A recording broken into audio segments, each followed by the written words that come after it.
días tengan ustedes.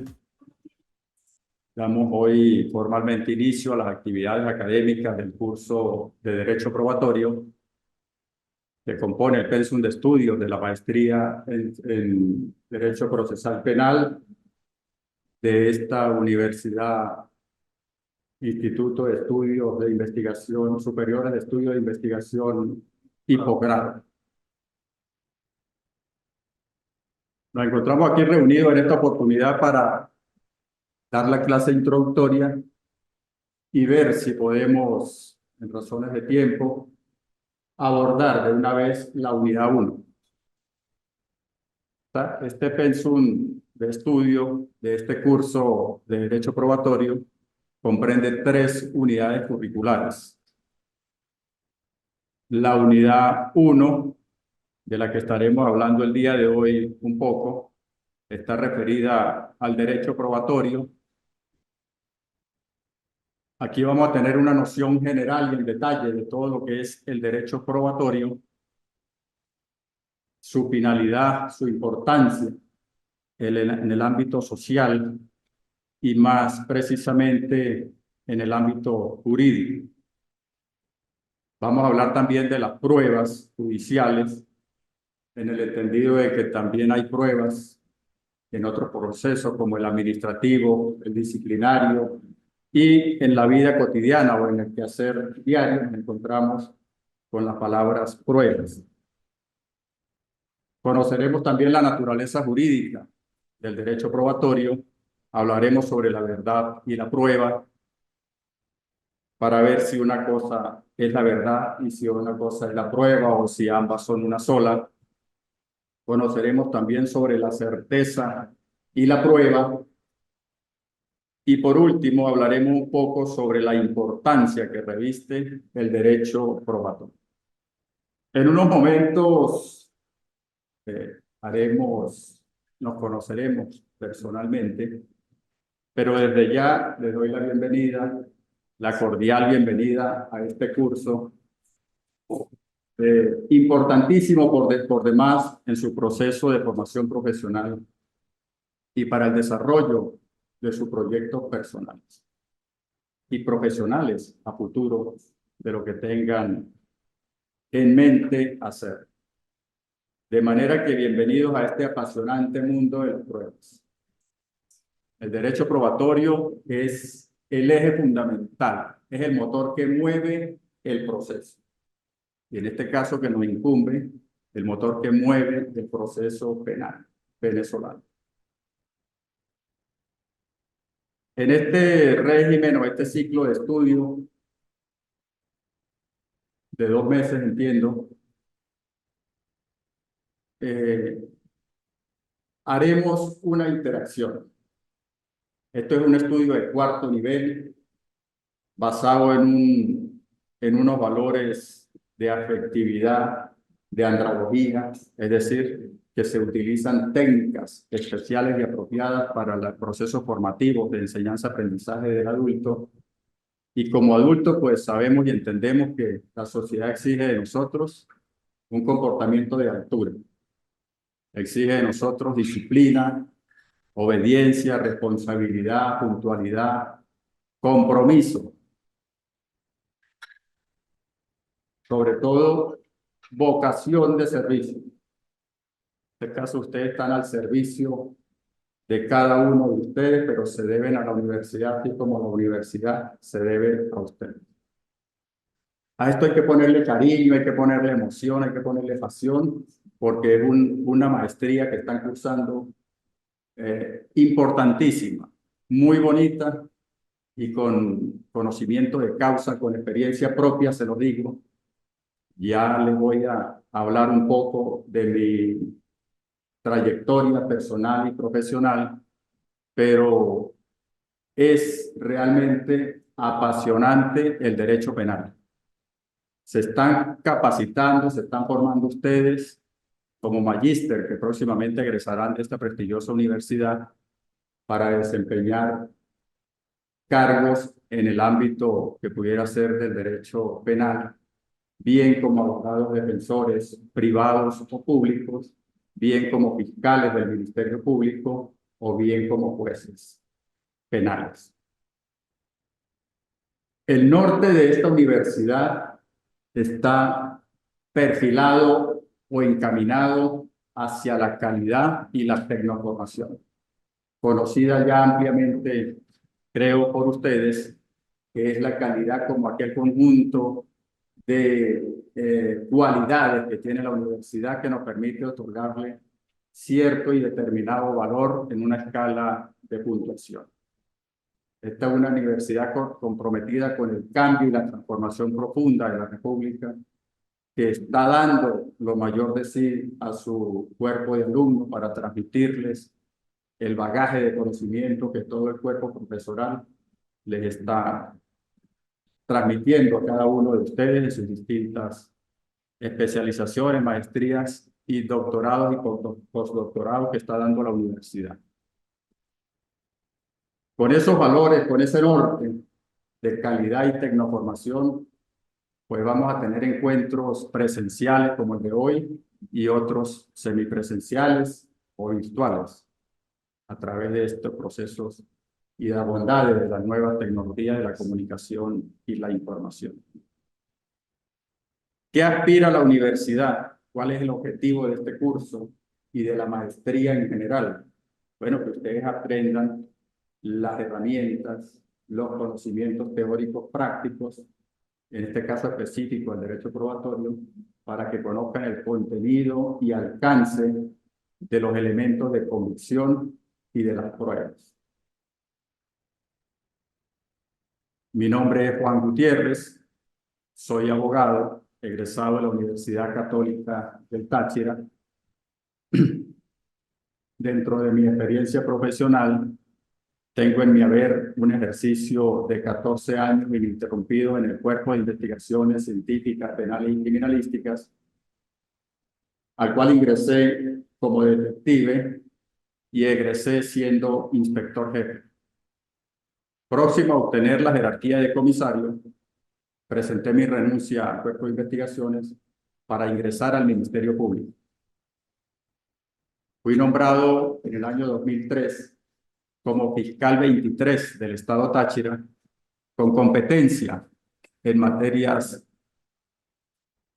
contra drogas y de salvaguarda del patrimonio público, que actualmente se denomina materia contra la corrupción.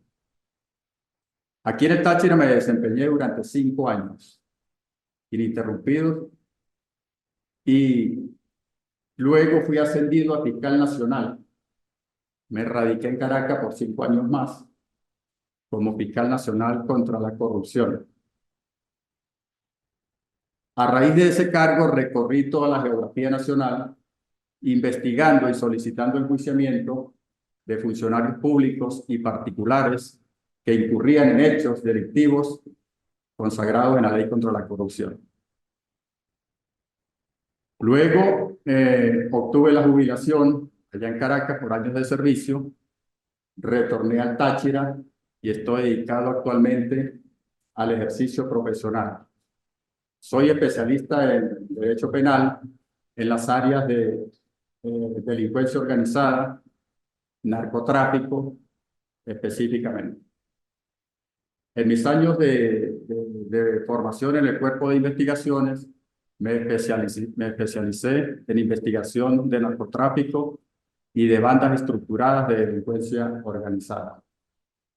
Y en los 10 años que tuve en el Ministerio Público, hice especialidad en función pública para conocer todos los pormenores, todo lo que es la globalidad y el detalle de la función pública. Todo el sistema de responsabilidades que tiene un funcionario público y que si nos da tiempo en este curso, vamos a abordar un poco porque es de suma importancia que cada uno de nosotros sepamos y conozcamos cuáles son nuestras responsabilidades al momento de asumir un cargo público.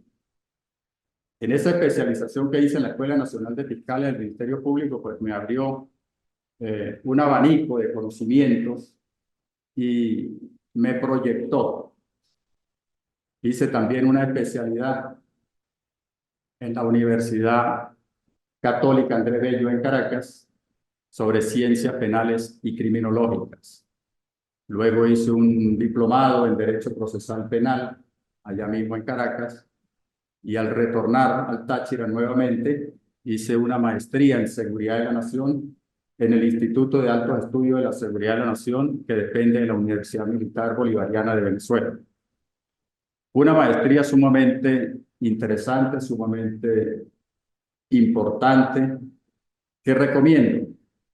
Una vez que ustedes tengan la disposición y el tiempo de poder hacerla, pudiera contactarlo con el señor director del instituto aquí en Táchira para que hagan esa maestría. Es una maestría verdaderamente global sobre el tema de la seguridad de la nación. Tiene una malla curricular excepcional, de un conocimiento espléndido, cabal, excelente para la formación de ustedes. Ese ha sido mi recorrido en lo profesional y en lo académico. Soy técnico superior en criminalística y licenciado en ciencias policiales también. Estudio que cursé en el Instituto Universitario de Policía Científica en Caracas y que iban en paralelo con la función del desempeño profesional en el Cuerpo de Investigaciones Científicas, Penales y Criminalísticas, que como les digo, estuve allí durante 14 años. Todo este cúmulo de conocimientos, de experiencias y saberes queremos transmitírselos a ustedes. En este proceso andragógico de interacción, de interaprendizaje, donde ustedes y nosotros vamos a interactuar. Este es un curso, es una maestría o es un estudio de cuarto nivel que sale ya o que rompe los esquemas tradicionales del modelo educativo. El modelo educativo tradicional de la primaria, la secundaria y el bachillerato incluso, y hasta la universidad, donde el alumno se sienta a escuchar al profesor durante 5 años y luego se pone la toga y el birrete y agarra su título sin haber intervenido quizás o haber participado, queda roto de plano con un estudio de cuarto nivel. En el estudio de cuarto nivel saben y entienden ustedes que es mayormente el alumno, el participante, el que se esmera, se preocupa. El facilitador o el profesor facilitador le da las matrices, las directivas generales y específicas del abordaje de conocimiento que se quiere transmitir, pero el alumno debe poner empeño, poner de su parte, estar motivado siempre al logro de sus metas y objetivos. Y para conseguirlo, pues hay que, tenemos que tomar el hábito y la costumbre de leer y de investigar. Este curso de Derecho Probatorio está encaminado, como les dije, a eso, a potenciar en ustedes, los alumnos, las capacidades y destrezas en el mundo de la investigación.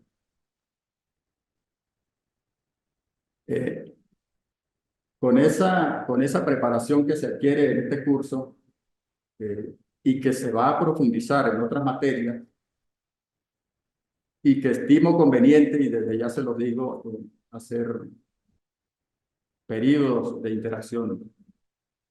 Incluso voy a solicitar la autorización de la universidad para que tengamos más encuentros, porque veo que el programa es largo y para poder desarrollarlo requiere de más tiempo, de más compromiso y de más sacrificio de parte de ustedes, pero yo estoy en la mejor disposición. A la hora que ustedes digan y dispongan, nos encontraremos aquí para abordar cualquier inquietud, cualquier duda, cualquier falencia, cualquier detalle que nos esté haciendo falta para que ustedes concreten ese conocimiento.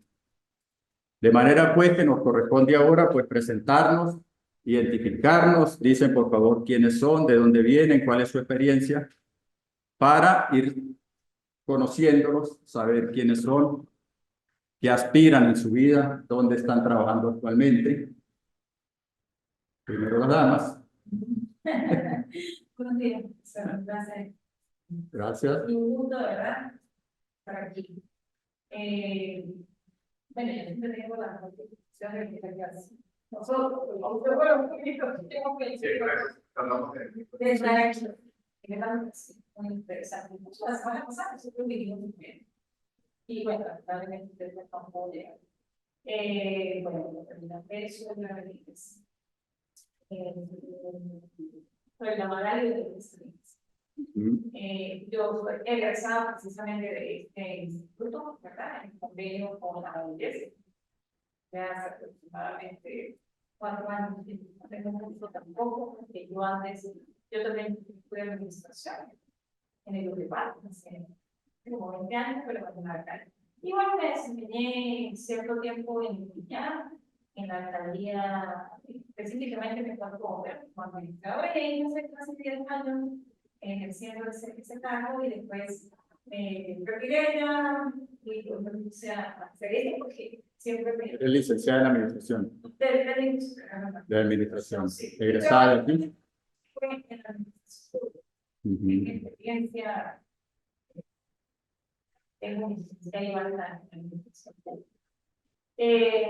Ahorita realmente no hago, o sea, no voy a trabajo, no tengo trabajo, sí, no, porque hago danza, trabajo, tengo experiencia, sí, muchos talleres, en la parte civil, en la parte infantil, ya he hecho divorcios, he trabajado con las penales, ¿verdad? Y específicamente por dos, todavía tengo uno que todavía queda ya en Santana, y como si luego después estamos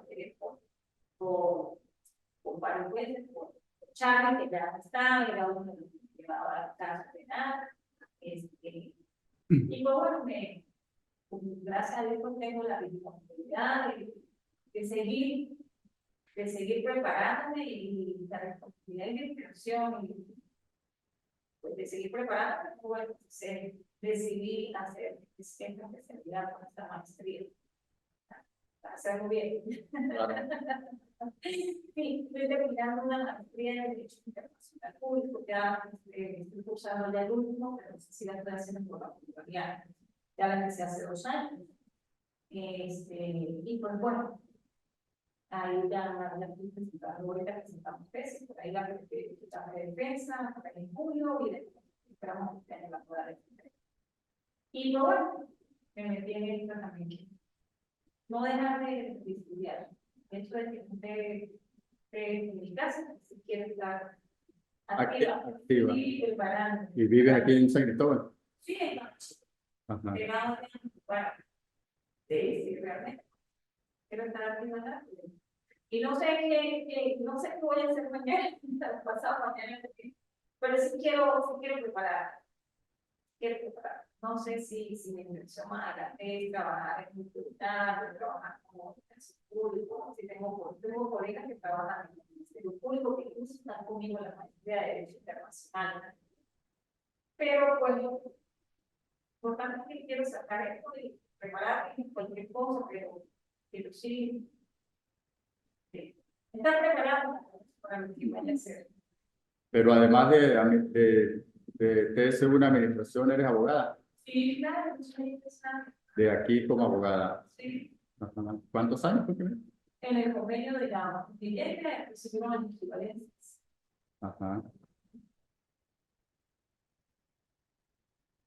¿Y el amigo? Buenos días, profe. Mi nombre es Jason Ramírez. Jason. Jason Ramírez. Soy abogado, egresado de la Universidad Católica de Táchira, el 20 de febrero de 2020. Prácticamente en el comienzo de la pandemia.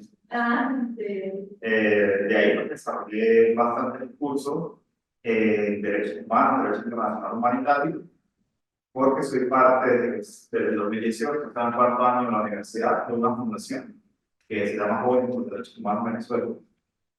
Y a raíz de esos cursos y esos diplomados que hice, fue quedar en Cancillería en lo que es la Comisión Nacional para los Refugiados, allí trabajé 2 años. Actualmente, junto como auditor interno encargado del Instituto Autónomo de Legalidades. También soy docente de pregrado en esta institución.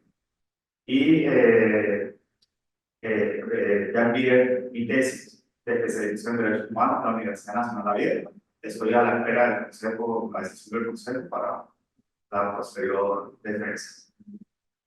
Y pues, en eso me estaba estudiando, preparándome, fundación pues realizamos talleres de derechos humanos, si me permite. Vamos a aprovechar que tenemos por aquí los libros y los puedo estudiar no acabados. Yo también soy diplomado en la escuela sobre migración. ¿Verdad? Ajá, sí.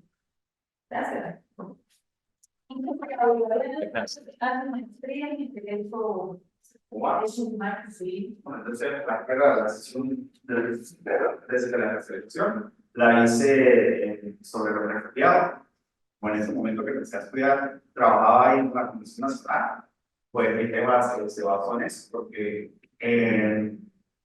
antes las personas refugiadas podían acceder al fianzaillo para su documento transitorio y ya debido al contexto social que vive el país, solo deben hacerlo en Caracas. Entonces una persona que viene de otro país sin papeles, Claro. sin dinero para llegar desde Táchira hasta Caracas es bastante fuerte. Entonces pues me basé en eso de que vuelvan otra vez a tratar de que se reciban las personas en cada de los 5 estados fronterizos, donde existe la canasta. No existe solamente en Bolívar, en Zulia, en Apure, en Táchira y la principal en Caracas. Sí, hay que coger. Exacto. Claro, no pasamos en el mismo contexto de la guerra colombiana de hace 20 años, pero sin embargo, pues, los grupos subversivos pues, siguen manteniéndose fuertes en los mismos lugares, como la Bronquita, que se está acercando. Sí. Entonces, pues, esas personas siempre siguen huyendo. Sí, sí, sí. Bueno, Zoila y Jason. Jason. Les damos la más cordial bienvenida a este curso. Los felicitamos de corazón por haber dado este paso importante en el proceso de mejoramiento profesional. Esta maestría, les reitero, es sumamente importante, apasionante por demás el mundo del derecho penal y del proceso penal, ni hablar.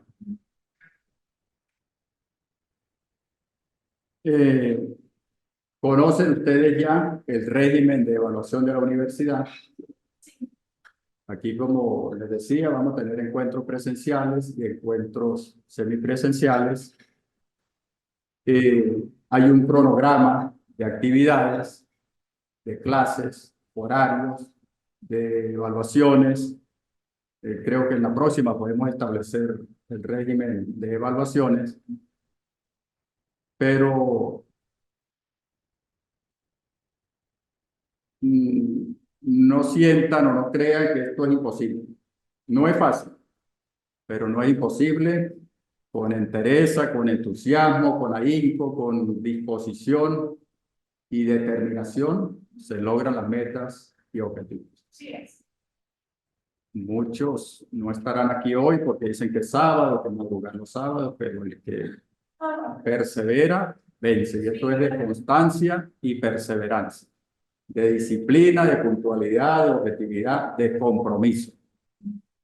Hemos asumido este compromiso, ustedes y nosotros, y vamos a llegar a buen puerto, vamos a llegar con la satisfacción del deber cumplido. Vamos a establecer que las clases, como se ha dicho, a través de este sistema andragógico, sean interactivas en el sistema interaprendizaje, ustedes y nosotros, compartiendo ideas, compartiendo conocimientos y compartiendo saberes y experiencias. Investigarán ustedes, de acuerdo a las directivas que le vamos a dar nosotros aquí, los temas. Les vamos a indicar cómo se hacen X o determinada actividad probatoria, cuál es el mérito, cuál es el fin que se persigue con la prueba, que como hemos dicho es el eje fundamental del proceso. En las distintas materias del proceso tenemos establecido un procedimiento. El derecho civil tiene establecido un procedimiento, o muchos, mejor dicho, pero en general el procedimiento ordinario civil, que rige todo lo que es la demanda, la contestación, las cuestiones previas, conocidas por todos. Luego los procedimientos especiales, es el riel que debemos transitar para alcanzar la justicia que cada una de las partes en la resolución del conflicto persigue. El proceso es adversarial, es decir, contradictorio, de dos partes contrapuestas, con derechos e intereses contrapuestos, que cada quien, a través de las vías jurídicas, pues busca que sea una tercera persona, en este caso un juez de la República, les dé la razón, porque no ha habido entre ellos, si se trata de casos privados en derecho civil, no ha habido acuerdo, no ha habido conciliación y han tenido que ir a una contienda o a una litis judicial. Entonces está establecido allí en el proceso civil un procedimiento, un modo específico de hacer las cosas. Igual ocurre en la materia laboral, en la materia tributaria y mercantil, en la materia contencioso-administrativa funcionarial, donde todo lo de rango funcionarial se dirime ante un juez de lo contencioso administrativo, en este caso estadal, que ya tenemos la dicha y la fortuna de tener un tribunal de lo contencioso administrativo en toda la jurisdicción del Táchira, con sede en el Palacio de Justicia. En materia penal, pues tenemos el proceso penal que está regido en el Código Orgánico Procesal Penal y en otras leyes especiales que en el pensum de estudio veo que van a ver también. Sí, hoy a la una de... Procedimientos especiales. Pero es así, hay asincrónica porque las cosas no se pueden refiere. Ah, listo. Yo voy a tener... Entonces, el COP, pues para futuras clases vamos a traer el COP, vamos a traer la Constitución Nacional, porque el COP pues, es el que nos rige todo lo que tiene que ver con el proceso penal. Ahí están en general y en detalle todos los principios rectores del proceso penal, están todas las instituciones, todo lo que se refiere a la fase de investigación, a la víctima, al Ministerio Público, al imputado. Allí conseguimos los derechos y deberes de cada uno de los sujetos procesales y las partes del proceso penal. Y en fin, es el COP la herramienta de trabajo indispensable de ahora en adelante, junto con la Constitución Nacional. Abordaremos en este curso aspectos importantes, muy importantes, sobre decisiones del Tribunal Supremo de Justicia, sobre jurisprudencia en materia probatoria, en materia de pruebas, en elementos de convicción, qué ha pasado en una oportunidad en el TSJ, por qué ha cambiado el criterio en otras decisiones para llegar a una decisión justa. Todo ese abordaje jurisprudencial es necesario tenerlo en cuenta. Podemos interactuar, hacer una dinámica para debatir, para saber cómo se busca jurisprudencia a través del portal de las redes sociales, que ahora con estas bondades, pues eso es fácil y sencillo. Coloca uno en Google solamente las palabras clave y de una vez le sale la sentencia, la jurisprudencia de lo que quiere saber. Uno coloca pruebas, TSJ, y le sale todo. Admisión de pruebas, TSJ, y le sale lo que es admisión de pruebas. Inadmisión de pruebas, y le sale por qué se inadmiten unas, por qué se admiten otras, cuáles han sido los criterios y cuál es el que predomina o el que está en vigencia actualmente. Hay unos libros muy importantes de sentencias vinculantes de la Sala Constitucional del Tribunal Supremo de Justicia, y allí tomaremos algunas referencias. Sabemos y entendemos que la Sala Constitucional del Tribunal Supremo de Justicia es la máxima y única instancia y última instancia encargada de interpretar la Constitución. Y en esa interpretación, pues ha sacado o ha dictado, mejor dicho, unas decisiones puntuales en ciertos y determinados ámbitos. En todas las ramas, en administrativo, en familia, en todas las instituciones, en penal, hay sentencias vinculantes, es decir, que vincula o que obliga a todos los jueces de la República y a las demás salas del Tribunal Supremo de Justicia, es decir, que son de obligatorio cumplimiento. Y hay instituciones o hay casos donde hay una desaplicación de una norma por vía de sentencia vinculante Y tenemos que saber que esa norma, aunque está aquí escrita, ponerle una notica en el código, pues es que uno tiene que estar con el código para ir a una sentencia. Se desaplicó por criterio de la sala tal. Entonces, ese criterio no está vigente, sino que se aplica, ese código, ese artículo, perdón, no está vigente, sino que se aplica, que es la sentencia vinculante del Tribunal Supremo. Esos son aspectos muy importantes, ¿verdad? Entonces, conocido ya como es el régimen de evaluación, hay 4 unidades, de las cuales entiendo que 3 van a ser evaluadas y una va a ser ponderada con un índice de puntuación o una escala que va del 1 al 100 y una nota mínima aprobatoria del 75%. Es decir, que exige de nosotros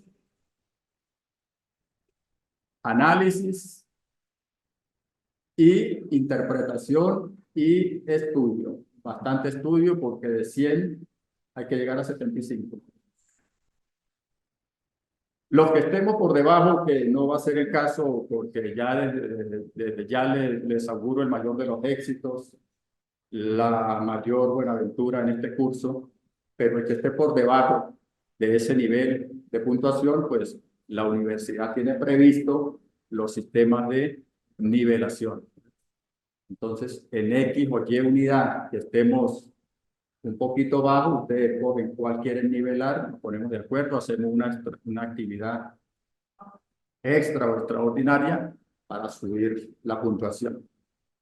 Y el fin o el objetivo, como les digo, de la universidad y el mío propio es hacer que ustedes aprendan o conozcan, mejor dicho, el contenido y alcance del derecho probatorio. ¿Por qué existe el derecho probatorio? ¿Para qué se creó el derecho probatorio? ¿Cuál es la finalidad del derecho probatorio? ¿Cómo debe uno, o ustedes en sus distintas posiciones que vayan a ocupar, desenvolverse o desempeñarse para que sea una actividad exitosa, excelente y eficiente, para que el producto de su trabajo pues sea reconocido por el cliente, por el patrocinado, por el defensor?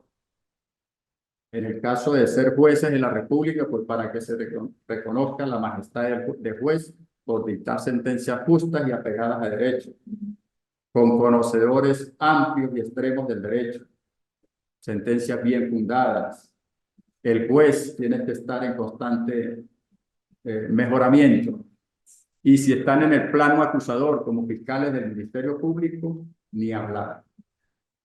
10 años estuve yo al mando de 2 fiscalías, una regional y una nacional, y es un compromiso, pero verdaderamente grande, que uno asume cuando lo designan fiscal del Ministerio Público. Es un abanico increíble de competencias, de atribuciones que tiene que cumplir el fiscal. No hay descanso, allí no hay horario, no hay sábado, no hay domingo, no hay días feriados, no hay Navidad, no hay vacaciones, porque a la hora que llama, el fiscal tiene que en el primer repique del teléfono estar presto y dispuesto para el trabajo. Porque asumió y tiene que cumplir. Y tiene que a la par irse capacitando. Cursos, congresos, seminarios, posgrados, especializaciones constantes de los fiscales del Ministerio Público, que los dicta tanto la institución como por iniciativa propia, cada uno busca suyo. Pero el Ministerio Público, dentro de su estructura, pues tiene instituciones encargadas de dar charlas, talleres, seminarios, especializaciones, como la que hice yo en la Escuela Nacional de Fiscales, para capacitar al fiscal en todas sus competencias, en todo lo que tiene que hacer. Nos pasearemos, y si son defensores, pues ni hablar, porque el defensor público o privado va de la mano con su representado, en este caso con el victimario, con el imputado. Y si van a asistir a la víctima, pues tiene que velar porque se le respeten, se le garanticen los derechos a la víctima. Entra como un apoderado especial o especialísimo, dice el código, para atender a la víctima. La víctima se queda en su casa y usted es la que va a la fiscalía y a los tribunales con ese poder especial a velar por los derechos de la víctima, aunque esa carga también la tiene el Ministerio Público. Constitucionalmente, el Ministerio Público vela por los derechos de la víctima y la representa en todas las instancias y grados del proceso. El fiscal no puede decir porque la víctima no vino, el caso está ahí. Él tiene que asumir la representación de la víctima y llevarla a feliz término para investigar. De manera pues que en ese contenido programático, la primera unidad, como les había dicho, vamos a hablar del abordaje del derecho probatorio, que ya lo hemos dicho. De la palabra derecho, pues sabemos todos porque somos abogados. Y el concepto fácil o más entendible es la ciencia social que procura la recta ordenación de la conducta humana en la sociedad. Para eso se instituyó, se creó el derecho, para ordenarnos a nosotros en la sociedad, para evitar el caos y la anarquía, para tener un orden social, para tener una jerarquía de autoridad. Se ha instituido a través de la Constitución Nacional una estructura jerárquica del poder público. Los 5 poderes, conocidos ya también por nosotros, y una estructura piramidal de ejercicio del poder público. Entre ese poder público pues, se encuentra el poder judicial, y el poder judicial, que es el sistema de administración de justicia, que está en manos del Ministerio Público como pilar fundamental del sistema de administración de justicia. Están los tribunales de la República con el Tribunal Supremo, están las defensorías públicas y los defensores privados. Nosotros, los abogados en el ejercicio privado, pertenecemos al sistema de administración de justicia. Cuando nos nombran como abogados para representar, como abogados privados para representar a la víctima o a un imputado, asumimos una función pública. Lo ha dicho el Tribunal Supremo de Justicia. El abogado que interviene en un caso está cumpliendo una función pública. Merece respeto a su dignidad, a su profesión, y así deben entender los jueces y los fiscales, porque también pertenecen al gremio de nosotros, también son abogados. Entonces, en ese sistema de administración de justicia que ya es conocido, pues está la fase del derecho probatorio. Las pruebas, que es lo que mueve.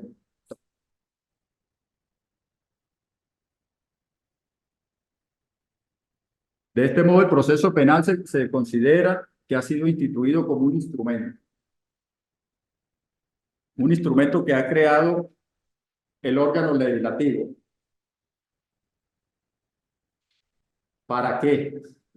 Para enjuiciar conductas que riñen o que son contrarias a la ley penal, para mantener el orden, evitar el caos y la anarquía en la sociedad. Sin leyes, sin justicia, pues todo sería caos y anarquía. Ese es el espíritu, propósito y razón que tuvo el legislador para sacar este Código Orgánico Procesal Penal. Enjuiciar conductas concretas, establecer la forma, los modos, los tiempos de cómo se van a enjuiciar las conductas. Conductas que ya están tipificadas en la Ley Objetiva Penal. Este es un texto adjetivo de procedimiento, de proceso. Y el cuerpo normativo sustantivo, pues son todas las demás leyes. El Código Penal, la Ley contra Droga, la Ley del Ambiente, la Ley X, la Ley X y la Ley X. El que incurra en una violación de esas leyes penales, pues tenemos un procedimiento a seguir. En cabeza del Ministerio Público, que es el rector de la investigación. Salvo que sean delitos de naturaleza privada o de instancia de parte, que ya es la persona agraviada, la víctima, a la que le corresponde directamente ir a defenderse en tribunales, todo se hace por el órgano rector.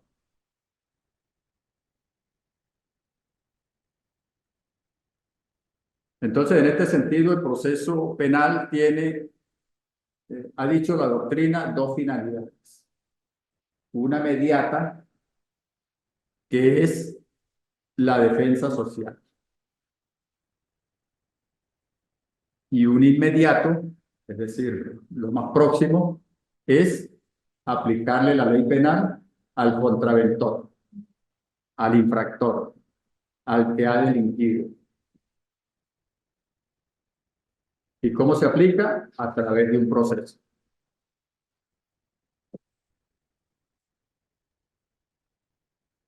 No, todavía, Ah, sí. pero me da más. Entonces ya conocemos la palabra derecho. Se le agrega probatorio o derecho de pruebas. Otros le dicen derecho de pruebas. ¿Y qué es probatorio? Pues es lo que sirve para probar o averiguar la verdad de algo. Probatorio es probativo, es demostrativo, es acreditativo, es justificativo, es testifical. Y en otras palabras, pues el derecho probatorio es el conjunto de normas que se establecen, que nos establecen cómo debemos obtener, presentar y evacuar las pruebas en un juicio. Y por su parte, le enseña al juez cómo valorarlas para dictar una decisión justa y fundada en derecho. Entonces, probamos, averiguamos, acreditamos, justificamos, demostramos algo. Y se conocen como pruebas judiciales porque precisamente es en el mundo jurídico, en el ámbito judicial, en los estrados judiciales, donde se van a llevar esas pruebas. Se obtienen y se analizan y se interpretan en sede fiscal, en la fase de investigación que llevamos de entrada a ver, porque todo tiene una hilación, una cronología, una razón de ser, y por eso se llama proceso. Distintas fases coordinadas para un fin, para un propósito determinado. Entonces, las pruebas pertenecen, en este caso de derecho probatorio, de esta maestría de procesal penal, pues pertenecen a las pruebas judiciales. Porque dijimos que hay pruebas en el ámbito disciplinario, en el ámbito administrativo, cuando se instruye un expediente administrativo disciplinario para destituir a un empleado, a un trabajador, lo que hacen las inspectorías de trabajo, que son órganos administrativos. Eso es pruebas administrativas. En este caso me interesan las pruebas judiciales, que son las que se desarrollan bajo el control de un juez de la República.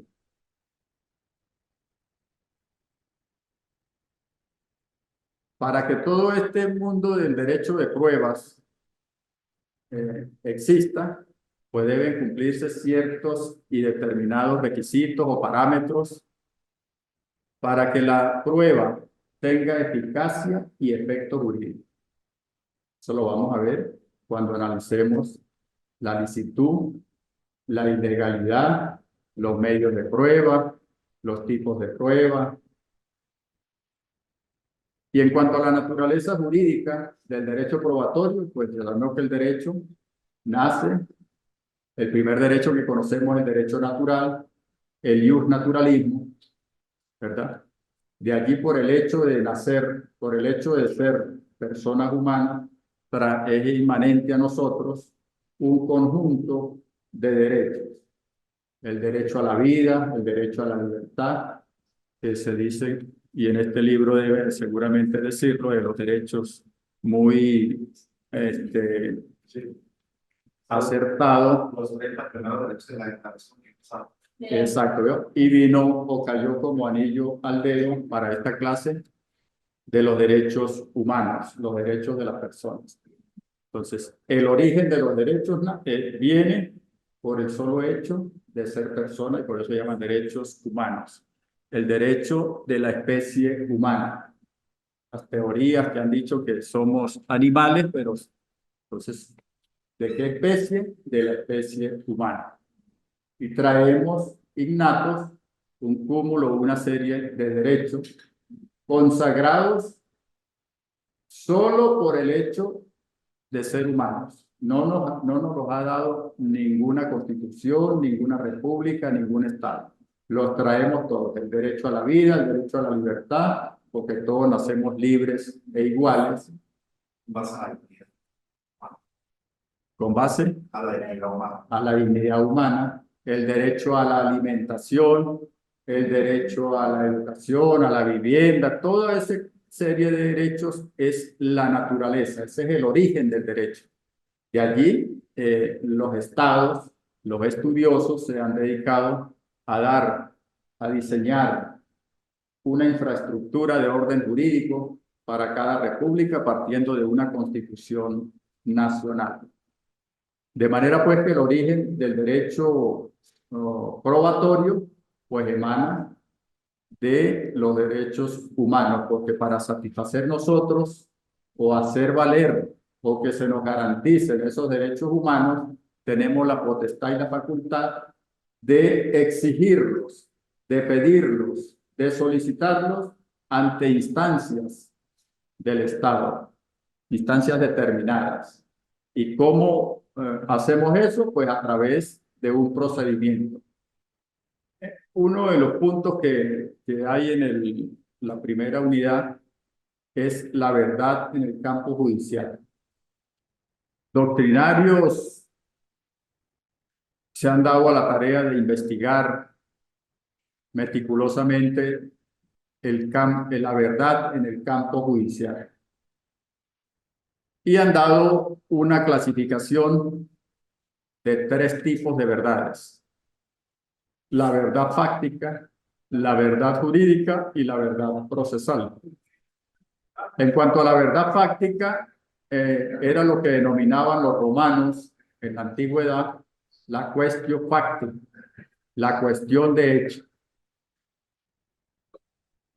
Un hecho material o sensorial para los romanos bastaba. Esa era la cuestión de hecho.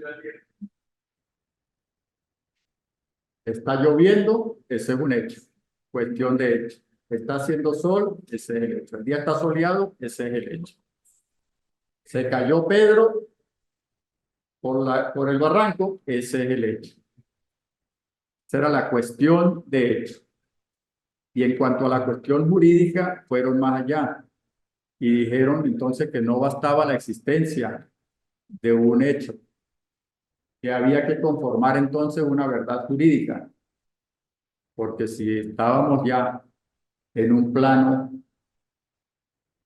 de exigencia o de reclamación, había que construir una verdad jurídica y había que construirla en el campo judicial. Entonces ese hecho de la vida real llevado al ámbito judicial pasó a transformarse o a adquirir la configuración de verdad jurídica. Ya se le fueron agregando o quitando algunos matices, algunas circunstancias, y se fue mutando o transformando ese hecho. Ese hecho ocurrido, esa cuestión fáctica, pasó ahora al ámbito judicial, pero no tiene las mismas características generalmente de lo que realmente ocurrió. Entonces, el hecho, la cuestión de hecho, aquella realidad, aquella verdad percibible por los sentidos, se estaba transformando ahora en el mundo de los tribunales, en el mundo jurídico, y se le estaban haciendo agregados. De ese modo surge la verdad procesal. De ese modo surge la verdad procesal. Y con ella se hace alusión a que la verdad surgida tras el cumplimiento de las formas procesales determina la conformación del criterio que determina la sentencia. Es decir, como le venía diciendo, una cuestión de hecho, una cuestión real, se sufre la metamorfosis, podríamos decir, se va transformando en tribunales, y cuando el juez dicta su fallo, dicta su sentencia, dicta su decisión, pues ya tenemos aquí una verdad procesal. La parte más acuciosa, más habilidosa, la que mejor argumentó, la que mejor probó en los tribunales, pues resultará vencedora, resultará ganadora, aunque esa no sea la verdad verdadera. Y el que está en poder de la verdad verdadera, que se quedó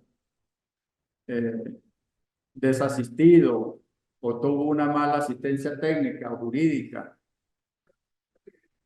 y no llevó sus pruebas, y aunque tenga la verdad y la razón, el juez no puede fallar a su favor porque se ha construido allí en sede judicial una verdad jurídica, y esa es la verdad procesal.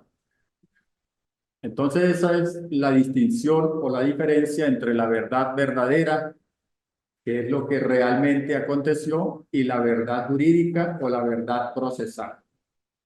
Por aquello de que dicen que el papel aguanta todo, pues allí las partes se esmeran, se dedican a escribir, a argumentar a favor de los intereses de su representado.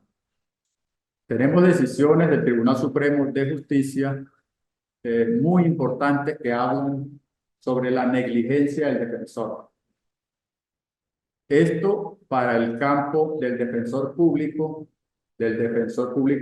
penal y del defensor ad litem. El defensor ad litem sabemos que es el defensor de oficio que nombra el Estado venezolano a través de los tribunales para que asistan y representen al demandado que no asiste o que no ha sido localizado para que conteste la demanda. El demandante impulsa la citación del demandado, el alguacil hace todas las diligencias, todo el protocolo de citación, pero no localiza al sujeto, o si lo localiza, el hombre es contumaz en presentarse a los tribunales porque le da lo mismo ir o no, pero el tribunal no puede paralizar esa causa, y entonces, ante la inasistencia justificada o no del demandado, el tribunal le nombra un defensor de oficio, un defensor que se llama defensor ad litem, como ocurre en el campo penal. Si el imputado no cuenta o dispone de un abogado de confianza, de un defensor privado, pues el tribunal le asigna o le nombra un defensor público. Entonces, ¿qué ha dicho el Tribunal Supremo de Justicia respecto de la diligencia pronta y oportuna que debe asumir ese defensor? Dame otro poquito. Bueno, ¿qué ha dicho? ¿Qué ha dicho el Tribunal Supremo de Justicia? Y eso se puede extrapolar a nosotros los defensores privados.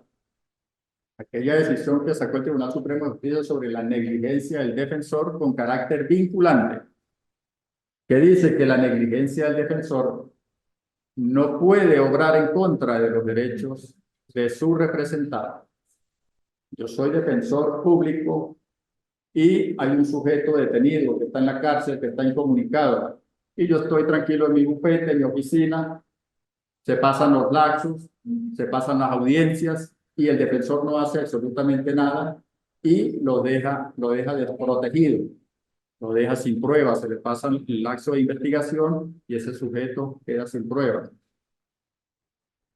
¿Qué ha dicho el Tribunal Supremo? Que la negligencia del defensor no puede obrar en contra de su defendido, y aunque le haya transcurrido todos los lapsos, eso se interrumpe y vuelve a empezar de cero con un defensor diligencioso. Entonces, hay materia muy importante, muy interesante para que nosotros debatamos aquí. Esto va a ser teórico, pero más que todo práctico. Aquí vamos a obtener herramientas importantes para el desempeño profesional.